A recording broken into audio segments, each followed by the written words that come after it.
Giovanna is the managing director of a consulting firm and specialises in agriculture. She spends her days travelling the country helping graziers diversify. She says that the sector is growing and that agritourism looks different across the board. Well, look, it can really vary, and I think that first and foremost, there has to be that trigger to diversify when we're thinking about agritourism. So the motivation for farmers to diversify will vary. So sometimes it will be because, and as we know with agriculture, it has ebbs and flows. You have good years and you have bad years. So sometimes it might help with offsetting some of the farming costs. Sometimes it might help with, say, education for their children. A lot of farmers choose to or need to send their children to boarding school. So it helps, with sending them to school or when there are ebbs and flows in agriculture, putting food on the table. And then, in other cases, they can become, much larger operations. So the motivation or the trigger to diversify varies across different agribusinesses. And obviously doing what you do, you must see so many different kind of things that people try out, things that work, things that don't work. Are there any examples that really stand out in your mind? Oh, look, there are some fantastic examples across the country.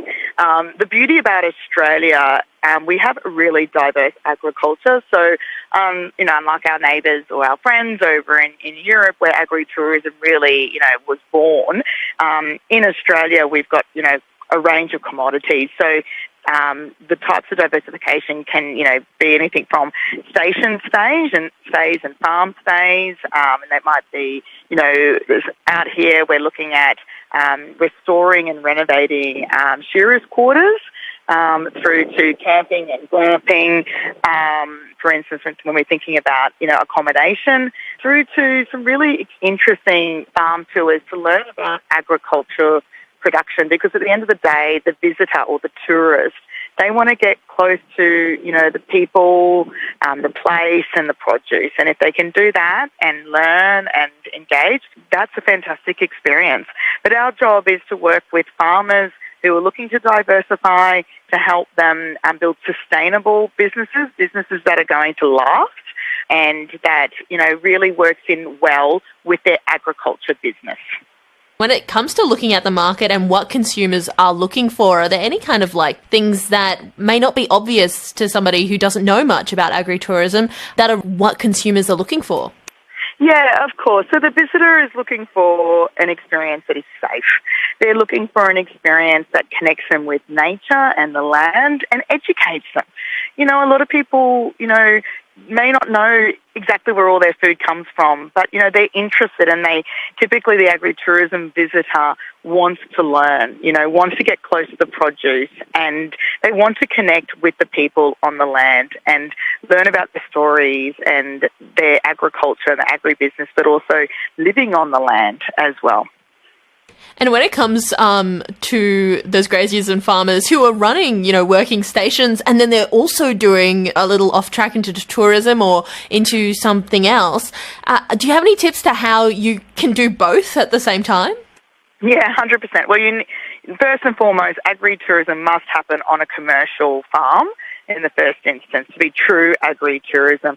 I always say start small, learn and iterate and refine, and one thing I like to do with all my farmers is the good old mapping of what their dream is and really understanding, okay, well, what are you currently producing? Where are the no-go zones? We've got to think about impact and biosecurity. And then what are you thinking? What would you like to develop? What are the experiences, the accommodation, tours? What do they look like? And start mapping those out. But starting small, testing and learning and iterating is always the way, I recommend to support the development of agritourism. How did the pandemic influence agritourism? Was that really what kind of set it off and racing, or was it already there? Look, it's been here in Australia for many decades, but it's still a relatively immature sector of tourism, and it will, we'll probably see in the next decade because agritourism and wellness are two key demand drivers for visitation.